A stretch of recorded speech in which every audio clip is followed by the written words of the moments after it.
Il reconnaît, il y a un parmi eux, il joue de temps en temps dans le quartier quand il passe. Et il dit, et il y a un enfant, comme les enfants sont tellement gentils, un enfant l'a appelé, viens te joindre à nous. Il vient pour manger, la maman vient, elle arrache, elle dit, ce n'est pas à toi. Présidente d'intercession. Nous devons comprendre que la relation avec Dieu se bâtit sur le cœur. Le cri à Dieu passe par le cœur. Ça passe par le cœur. Tu ne peux pas mépriser ton prochain et vouloir du Dieu que tu ne vois pas. La Bible le dit. Tu ne peux pas vouloir soutenir une thèse en disant que j'aime Dieu sans pour autant aimer celui qui est à côté de toi. Je crie à toi, ça passe par le cœur. Je crie à toi, passe par le cœur.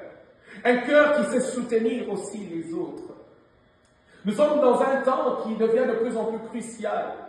Parce que il y a tellement de choses qui se passent. Il y a tellement, que ce soit sur les médias, que ce soit dans l'environnement, il y a tellement de choses qui se passent. Et beaucoup de gens ont besoin de l'aide. Beaucoup de gens ont besoin de l'aide. De l'aide, ça peut aussi être par évangéliser ou annoncer une parole. L'aide n'est pas seulement financière. L'aide peut être par la prière, intercéder pour quelqu'un. Mais toutes ces choses gardent la qualité du cœur. Je veux dire, l'intercession peut être un outil de garde de cœur. Alléluia.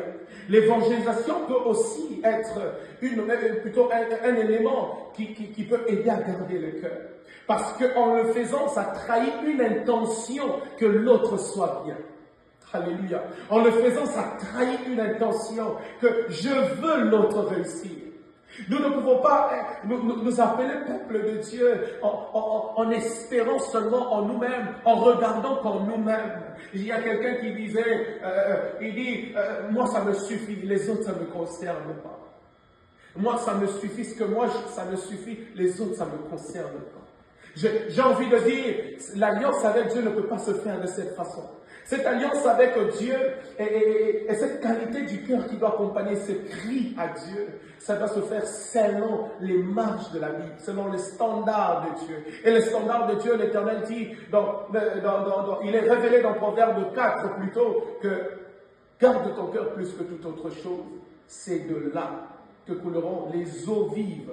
Les eaux. Ces eaux ne sont pas seulement pour toi. Ce sont ces eaux qui vont commencer à couler, qui coulent même autour, au point que même celui qui a soif, il peut être étanché. Celui qui est autour, il peut être étanché. Et j'aime bien dans Jacques, j'aime même la Bible en entièreté, la pensée qui est dit derrière ce livre, c'est que aime ton prochain comme toi-même. Souvent nous crions à Dieu, mais on oublie ce qui se passe autour. Souvent nous crions à Dieu en oubliant l'état de nos cœurs. Sinon, nous voulons tellement crier à Dieu que nous oublions même l'entretien de ce cœur. Nous voulons tellement crier à Dieu que nous oublions qu'est-ce qu'il faut faire pour garder ce cœur. Nous devons veiller à nos cœurs. Le cri à Dieu est possible. Le cri à Dieu est bon parce que l'Éternel Dieu, il agira. Et il agira certainement. L'Éternel Dieu, il agira certainement. Et pour clore, avant que nous puissions remercier l'Éternel Dieu pour ce moment, j'aimerais dire ceci, lorsqu'on crie à Dieu, l'Éternel répond. À chaque fois que nous crions à Dieu, l'Éternel Dieu répond.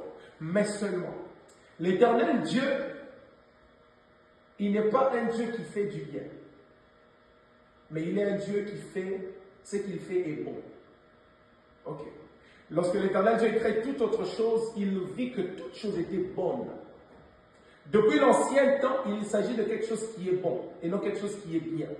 Des fois, nous sommes mélangés à croire même que Dieu...